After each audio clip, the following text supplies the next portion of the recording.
but I'm going to read anyway. It's 4 poems. It's called Pearly Wisdom. Often I'm rubbed the wrong way and seek to soften its impact. Rocks get in between my socks and shoes, and I must remove the source of discomfort.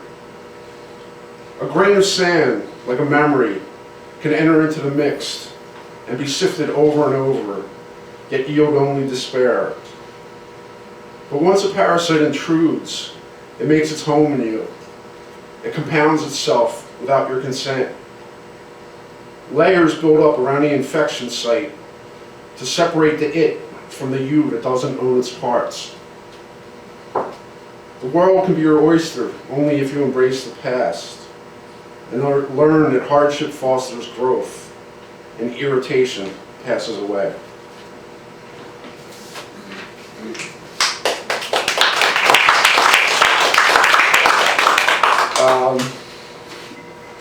This is a kind of fun, little kind of allegorical piece. It's called Ticket to Ride, after the Beatles song, but it has really nothing to do with that. Someone sold Lionel a ticket to ride on the hot air balloon of existence. He kept it locked away for years, waiting for the perfect time to arrive, when he could finally begin his journey. Now retired, exhausted after working his life away for someone else, he concluded a vacation was in order, deciding to finally cash his ticket in. As Lionel approached the majestic sky blue dirigible, butterflies fluttered in his stomach in anticipation of setting sail into the sunset. Upon arriving at the oft-anticipated takeoff site, Lionel, on edge, extended his weathered hand, tightly grasping the ticket he held his whole life.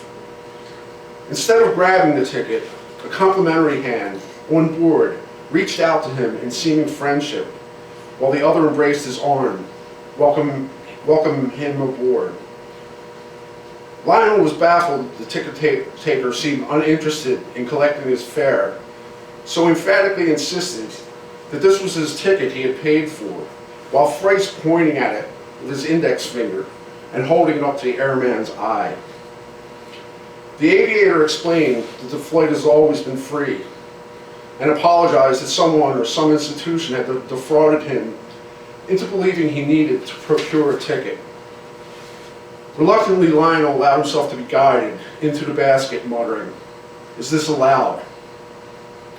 Aboard my craft, you have permission to do anything you like without a material cost. In fact, thinking like that is what's holding you to the ground." The voice lingered in Lionel's ears as the speaker vanished into thin air, the balloon swiftly sky-scaling like a cooped kite loosed from captivity. Freed of the ballast that clung on his shoulders for decades, Lionel defied gravity and discovered he was a natural pilot with his head in the clouds, just like he was as a child, only wiser, much wiser.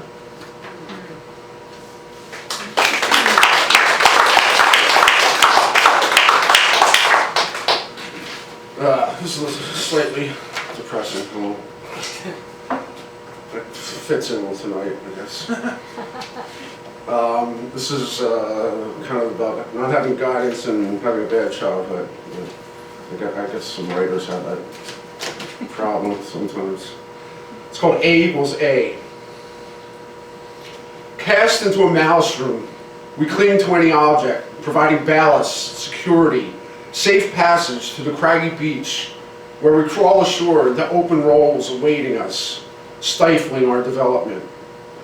Once these early scripts are internalized, they become us, them. As we falter into adolescence, we look up to no one.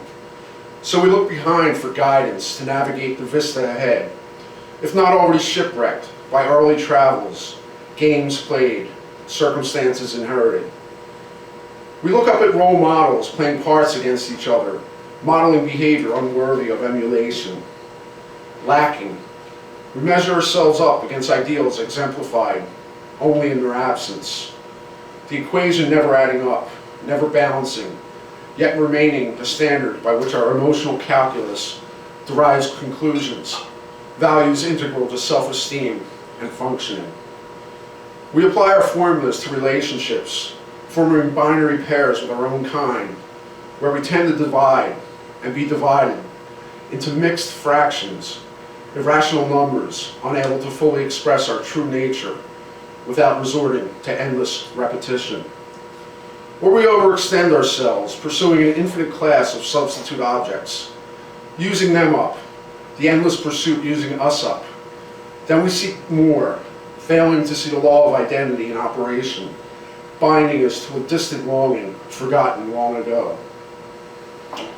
Unlike salmon ordained to swim upstream, few make an adult pilgrimage back to their point of entry in search of a lost identity.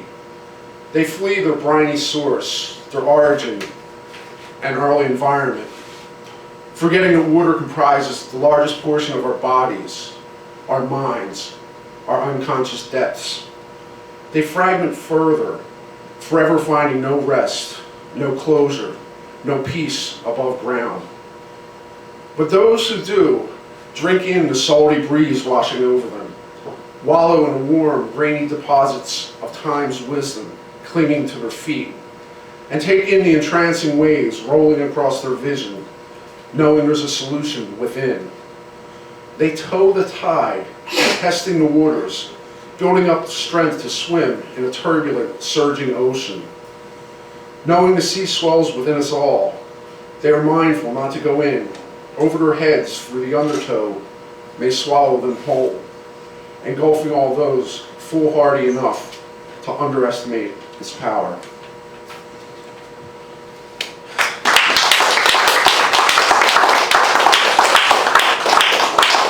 And this is called Higher Self. You are the force that beckons me forward when life bottoms out and I'm stuck in the mud of my own undoing.